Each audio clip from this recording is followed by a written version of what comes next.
Okay, all right, we're recording. Let me put on the PowerPoint, share screen. All right, first of all, I want to thank God for the opportunity to share in this chat. I want to thank my older sister Lisa, as well as my older brother Solomon Smith Jr. for engaging in this discussion. This discussion is project for D-Man 510, which is called Becoming Prophetic Problem Solvers. That's what you all know. The instructor is Dr. Ture, and the project assignment for this particular chat is exploring our inner landmarks of leadership. The project for me was basically to pick four items in my life that helped me become who I am or who I am becoming as a leader. And I'm going to share the screen from the start. The process that we're going to use in order to gauge this discussion is called story mapping. And story mapping is basically a way of uncovering, recovering, telling, and retelling the stories of a community in order to develop a roadmap for future action and advocacy. And as we tell our stories as the community members, in this sake, our community is our family. They uncover assets and develop the collective capacity and efficacy to take care of each other and to address issues that might affect us and affect the community at large. Storytelling from the story mapping process, it has two purposes. The most basic purpose is to just share the story and experience a way of retelling and informing other people, or our family in this case, about the story from their narrative. It also offers a place where we can recast the stories and use them as catalysts for our own growth and the development of others within the family. I'll give you a perfect example. The more I think about this story, I didn't know that Grandma Lorene, one of the causes was of her death. After talking to Uncle Raymond, and Daddy, one of the causes of her death was kidney failure. And I found that out later on. So that was by talking with Uncle Raymond. And so another part of story mapping, we call the storytellers in West African heritages, they're called griots. And griots are basically historians, praise singers, and storytellers who have a repository of knowledge, usually oral stories. And through the repeating of these stories, they weave the past and the present. And so right now, we're going to be griots for this particular assignment. Lisa, why you take your screen up? I'm sorry. Oh. All right. So the four inner landmarks of leadership that I chose was kidney transplant of November the 6th, 1996. That's one inner landmark that helped me be where I am. My first public sermon, which was on February the 9th of 1997. Third one that I chose was a marriage, the marriage to Sophia, which is the second marriage, January 12th of 2008. And the fourth inner landmark of leadership that helped me be who I am right now, I just call congregational pastorage. And the pastorage that I am is in my third pastorage. That's why it's not a date on there. So I'll start the conversation. We want to talk about the kidney transplant. And I'll just mention a couple of things that I remember, but I want to basically hear you all's story, and we'll talk about it. The transplant happened on November the 6th of 1996, that morning. This is actually my 24th year with the transplant. November the 6th of this year will be 25 years. Matter of fact, I just did my kidney labs the other day. The numbers still look the same as when I first had the transplant. It's still 1.92, which means that the kidney is functioning well. And I go to the doctor on Monday just to do a check-in. As you all know, I still got the same nephrologist from day one, Dr. Master. He's been Wow. He was an intern at the surgery. He was an intern at the surgery. Dr. Venkat was the surgeon, but Dr. Master was an intern at the surgery, and he's still my kidney doctor right now. That's so amazing. I see him on Monday, yeah. So it all came out of nowhere. This is my recollection. It came out of nowhere. I remember getting a job at the city of Pontiac, and they sent me to get a physical. I went and got a physical. They told me my blood pressure was 200 over 120. I felt fine though. That was on a Thursday. And on Monday, they were setting me up for dialysis because they had ran tests and my kidneys were only functioning 10%, both of them. Another recollection is I knew God was doing something that was contrary to my idea of what I wanted to do. I never wanted to be a preacher because you all know we grew up in the Smith household. Yes. I never wanted to be a preacher. When I say absolutely never, I've never wanted to be a preacher, a pastor.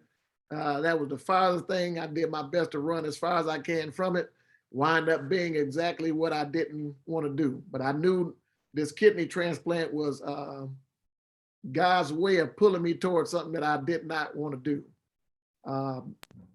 So you cost me my kidney, nigga, because you ain't want to do what God tell you to do. That's some hood. Watch your language. It's being recorded. All right. So this is I spent 10 months on dialysis before the transplant. From January all the way to end of October. Transplant happens in November. The entire family was tested for a donation. That's what I remember. But Lisa, you and June is Solomon Smith Jr. for Dr. Touré, if you listen to this. Lisa and June were the closest matches. All right. The thing that I remember my skin looking like a greenish brown color. Yes. I remember the 10 months of dialysis. I remember mom and daddy treat me like I was a newborn. Like they would take me dialysis 3 times a week. Every time I was done with dialysis, we would go to either me or daddy would go to Beef Carver to eat. I knew everything on Beef Carver. Got to get the treat. Because we would leave St. Joe and go straight to Beef Carver.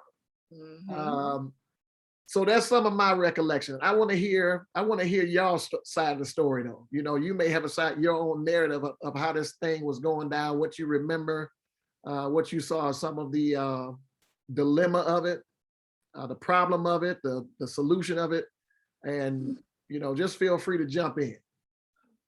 Well, my recollection is, I agree with your first statement. It came out of nowhere because you were going along, you know, just doing life. One doctor's appointment changed your entire life. I can say I remember, I think the most traumatic part for me was watching you change because your skin changed, the texture was different. You still had the same personality, but your outward appearance, you could tell something was wrong. Not really understanding the depth of how serious it was until you had to go to dialysis, and everything happened so quickly. I do remember the moments where you were weak. There was a moment, I think if you didn't pass out, you almost passed out at one of your dialysis. Yeah, at one of your dialysis appointments. The one thing I can thank God for is the faith that our family had, because we prayed it was touch and go, because again, it was just out of nowhere. So we didn't know if, you know, after dialysis, you know, if you was gonna make it out of dialysis, if you were gonna be able to find someone in the family that was a match. If you couldn't find somebody in the family, then, you know, what was plan B? This funny now, but it wasn't funny then. When we got tested, it was a very scary testing because you wasn't really sure, and then to hear that you was a good close match. So now it's like, oh shoot. So I didn't plan on being. Now that's one thing. The one thing that I did. How did y'all get tested? I mean, what did they do to test you all? It was a blood test. Oh wow, I wish I could remember the depth of the test. I remember it being painful. I don't remember being asleep. I wish I could remember. That was so long ago. Of the actual test. I know they took blood. I don't know if that was just for the match or however, but I have no recollection of all the testing because I think my main focus was on get this done so we can see, you know, what we have to do. My thing was in survival mode because she was my brother, didn't want anything, you know, to happen, because that was like quickly. And they was like, we got to get somebody. I know they did all I can remember is the blood testing. And it seemed like there was another test. They had to test our kidneys too. Kidney I function. remember, I remember the test, the function of our kidneys to make sure that they were up to par too. So, but that's all I can remember about the testing. But it's just having faith, not wanting anything to happen to you. I mean, because you're my brother. And it was scary for all of us. I'm sure it was more scary for you because it was happening with you. But again, I was like, Lord, is it going to be me? Am I the chosen one? But I thank God for Solomon. If I had to, I would have done it. But I know one of the options they were saying for me as a woman, if I wanted to have children or, you know, different things like that, those would be things I would have to consider. Mhm. But at that moment, I don't know. If I had to do it over again, I would. If I, you know, had to give my kidney to one of my siblings or my children, I would do it. Yeah. Because I see how it has helped you. Yeah. June, what's some of the things that you remember about it? I think just like Lisa said, I think just the way it happened so suddenly, you know, because at that time, you remember, I was living in Pittsburgh. Right.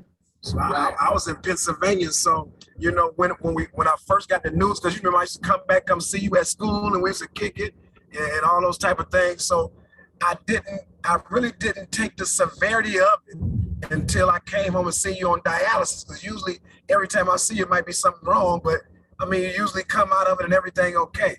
And then when I came home one time after you had heard about the diagnosis and I was able to see you on dialysis, that's when it pretty much kicked in my mind, like, okay, this is a little bigger than just getting over it like it's a common cold or something. So, you know, we was watching, praying, you know, hoping it would get better. And I just remember it getting worse than better.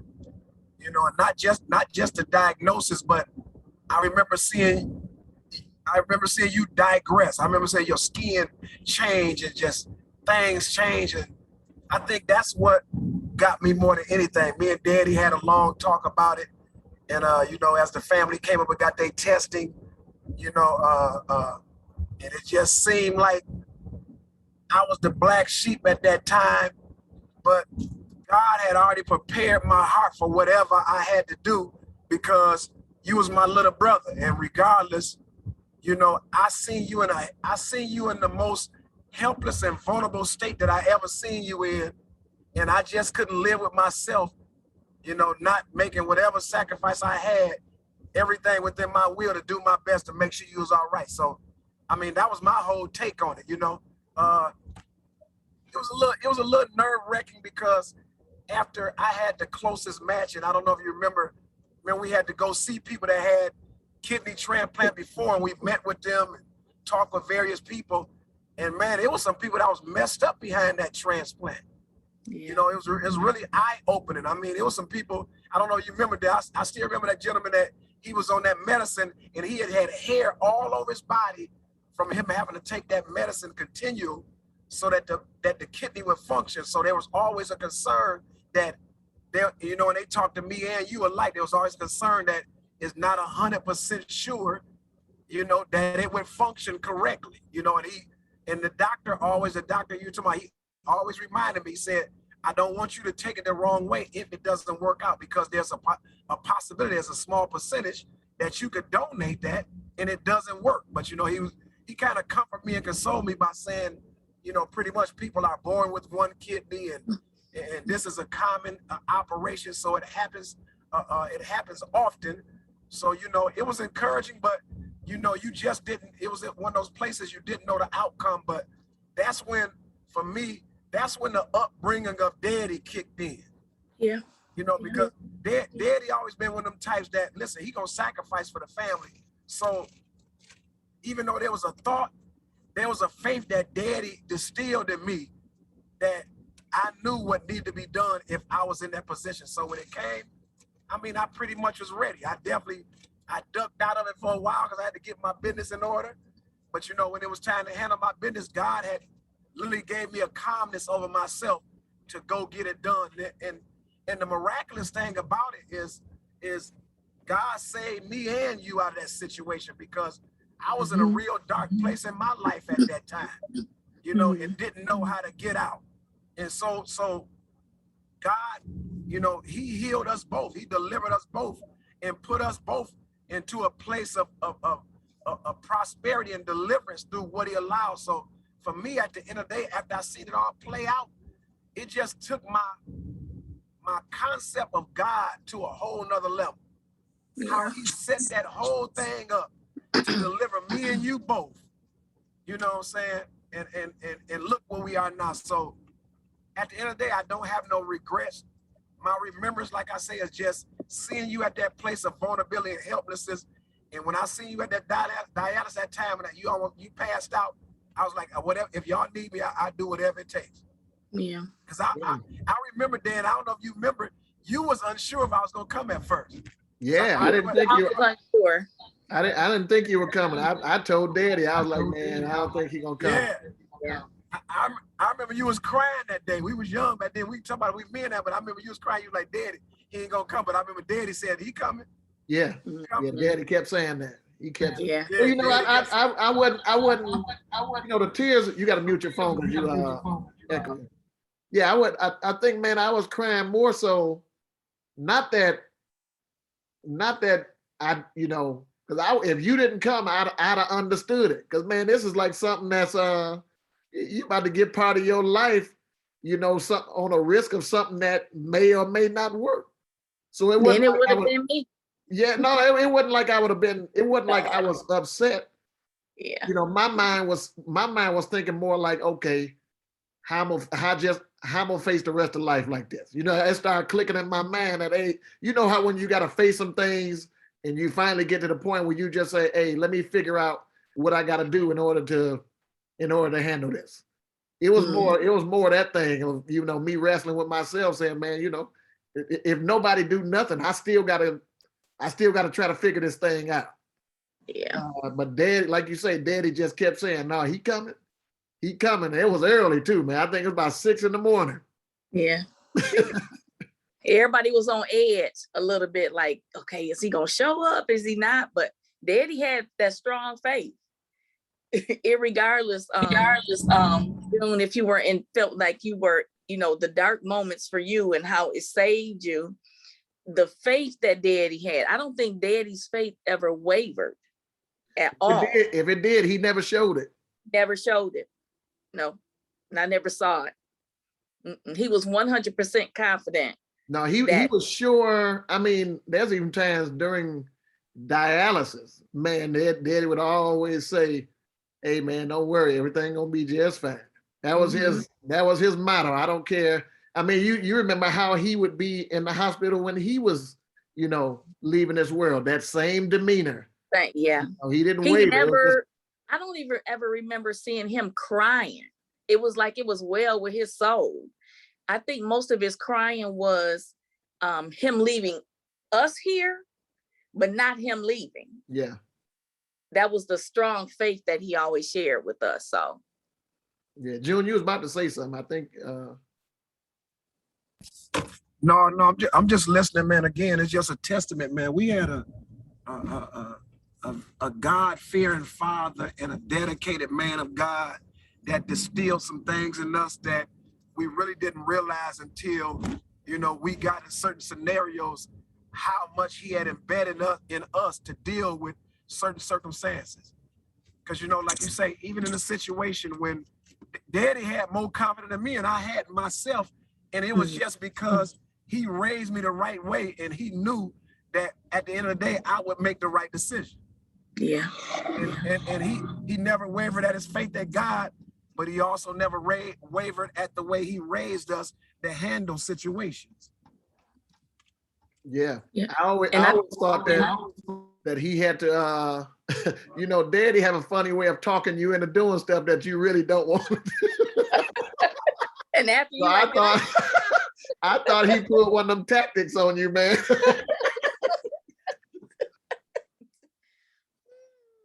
but I think that they were the foundation of our strength, of our faith, because even after all of us, all of his children, we had done things that we know were not right, he never treated us any differently. It was always like, okay, you know, all right, let's, you know, we're a family. This is what families go through, and families stick together. So I appreciated that. And we did that through your ordeal too. Yeah. Yeah. I mean, if you think about it, each one of us that had an ordeal, it always wound up being the same thing. That at the end of the day, we're going to collectively look out for whoever in trouble. We all coming together and hey, whatever we got to do to make sure it's all right. That's what we pull off. Yeah. Yeah. Yeah. So June, here's the question I always think about, man. Like, so how did the transplant affect you afterwards? Not before, but after the transplant. How does it like, do you ever, how does it affect you physically, mentally, spiritually? What does it do for you? I mean, mentally, it's always in my mind that I did it, you know. So that's the only real effect that I have. Spiritually, I feel good about it because I know, you know, it was a blessing, you know. I know what it did, you know. I do have incidents where, you know, I feel like the physical aspect of it, like if I pull it too much, but other than that, I've been in good health, no problem. Shoot, I think I had 2 kids after that. I might have helped you out, Chief. Nah, I got to get back to next person get a kidney from me. They gonna pay this round. Hey, I know we on recording, but shoot, you been preaching your ass off. I think I gave you the wrong kidney. Oh my goodness. Yeah, no, I think this, man, for me, the stock that we come from. So this, and I can say this, some of the things that I wrestle with, even with this school thing, man, there's so many different philosophies about God and about, you know, who God is and what God does and what God accepts and doesn't accept. And man, I sometimes find myself wrestling with academia versus some of the things that I just know practically. So practically for me, there's no question about God, about scripture, about, you know, what I call the Holy Spirit. There's all these views, man, but I experienced something in this whole ordeal that gave me a view of God that's unshakable. You know, a lot of people who, you know, you don't recognize, the best way for me to say it is, you meet God in the trenches. Yeah. Once you meet God in the trenches, man, there's no level of schooling, there's no level of academics, there's no level of intelligence that will change that experience. There's absolutely, man, I remember after the transplant going for a checkup 2 weeks after, and the doctor came in and said, "Hey man, your numbers is wrong, and I'm gonna go check something out, but if these numbers are what it is, you're gonna have to go back on dialysis because your kidney ain't working." Right?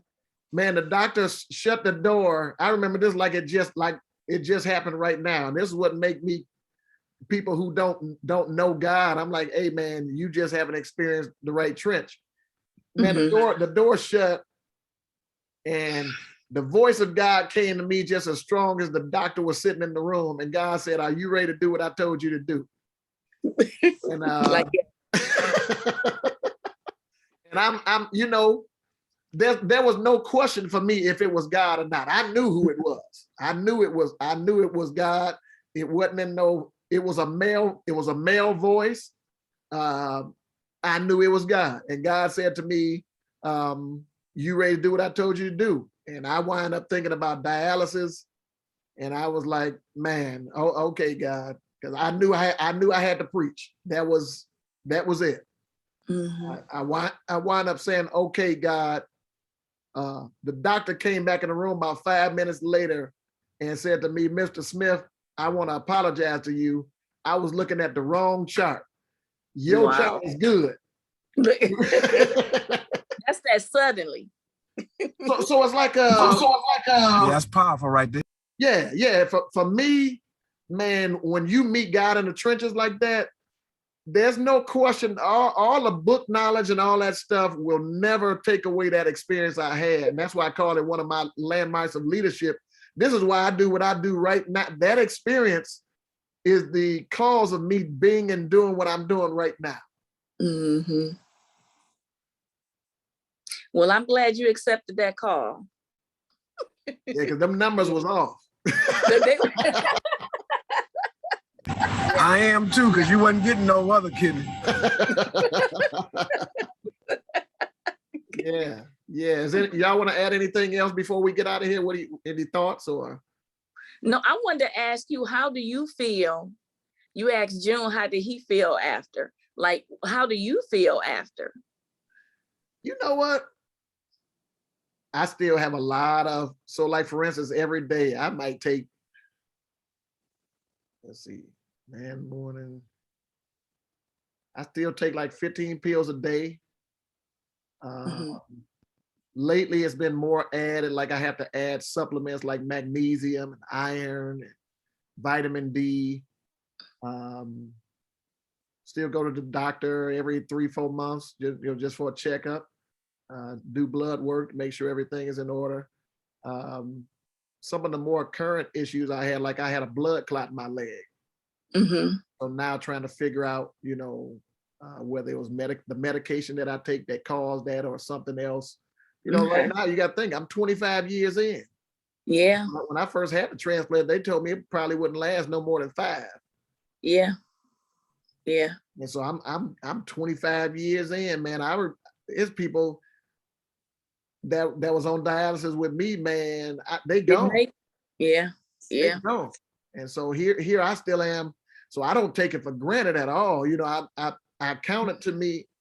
I believe the reason why everything working as well as it is, man, because God is, man, my testimony, the testimony that God gave me, I shared openly. And when I shared openly, I mean, everywhere I go, I tell the story. And there's so many people that's been helped by the story, man. Yeah. That, although I have these challenges, the challenges will never be bigger than my commission to do what God called me to do. Right. And so although I have, I have issues, I still have health issues I have to deal with. And every now and then something will pop up where, I need to call the doctor, but all in all, I feel great doing what I'm doing. I'm glad to be doing what God called me to do. I've even had classes where they question, whether who called you and how do you know it was God that called you? I'm like, man, I quit going so deep into people who, if you don't believe it, it's just because you don't know. You ain't been. Yeah. If my testimony don't get you through, I'm very clear about who it is that told me to do what I'm doing right now. I'm very clear about that. There's not even an inkling of a doubt about God, about who God is, about what I'm designed to do as far as purpose is concerned. Yeah. I'm clear about that. And that's what keeps me vibrant about it, is because I know what this thing is about. June was saying something. Yeah, no, that's good. I tell you myself, out of all of it, I always give God glory, because one of the things in my heart that I always desired is to really know and understand God, at his fullness. And what I did allowed me to understand sacrifice. being a Mm, sacrifice. You know, you can't be a help to nobody if you don't understand what you're doing and what it means to be a help to somebody. See, a lot of people haven't experienced what it means to somebody else to be a help, so they don't understand what sacrifice is. And if you don't understand sacrifice, you don't understand Christ. That's why a lot of people don't have a relationship with God, because they don't understand Christ and God in his fullness. And if you want to know God, you got to understand sacrifice. So that was one of the pieces that was missing out of my life, is understanding Christ in his fullness. And when I was able to sacrifice, then I was able to understand what Christ had did for me when I really got into a relationship with God. So it really changed my life, being honest with you. It really did. Yeah, yeah. Man, one thing I do know that it displayed the strength of our family. This ordeal, and I think it prepared us for other incidents that came forth with our family. yeah. You know, Yeah. that one matter of fact, one of the terms that we use in one of the classes I was taking, Ubuntu. It simply means it's an African, it's a Swahili word, I believe it is, and it simply means that I am because we are. Because we are. Yes, that's great. And we are because I am. In other words, without the we, I'm not who I am. But Yeah. because of who we are, that's what helps me be who I am. So we're a unit. It's not like any of us, if you look at our family unit, none of us have been successful isolated. Right. Yeah. Not one of us. I mean, it may have looked like success. It's not until we work collectively until a success really comes. Yes. Yeah. I agree with that too. And also, I think because of the foundation that we had, when any of us are going through anything, we've learned how to handle it with the same poise and tact and faith that our parents had. Because one of the things that my husband tell me all the time, he was like, "Is one thing about you that say," he said, "this house could be on fire. We yelling and running. You like, come on, y'all, let's just go on out the door and, call 911." Because I've learned to have, God is going to be God. God's going to do, he's going to do what he going to do, irregardless. We can't plan what we think God's going to do. It's already in his plan. So it's like, you just have to, okay, you yelling and screaming and doing all that. What is that going to solve? Yeah. So you have to trust and believe that no matter what it is that we go through, even when I had my surgery, I thought I was going to be scared, and I was like, you know what, Lord, listen, you're going to do what you're going to do. Either I'm going to make it through this or I'm not. So let's just go. Yeah. We got a heck of a village. Yeah. Heck of a village. I'm telling you that. And I appreciate our village so much. Yeah. And I believe the more we share our story with other people, they'll understand the importance of village, man. None of us are successful outside of our connection. Yeah. That's 100. Yeah. All right. Well, I certainly appreciate y'all for the time. June, be safe on that road. Yeah, man. I appreciate y'all. Yeah. I thank you for including me. That was a good talk. Yeah. All right. Well, Lord willing, we'll catch up. June, we'll catch up Sunday when you come here. Lisa, we'll catch up next week when I come next Sunday. Yeah. Yeah. All right. Love you. I'll take it easy. Love y'all. Okay. All right. Bye-bye. All right. Love you. Howdy, y'all.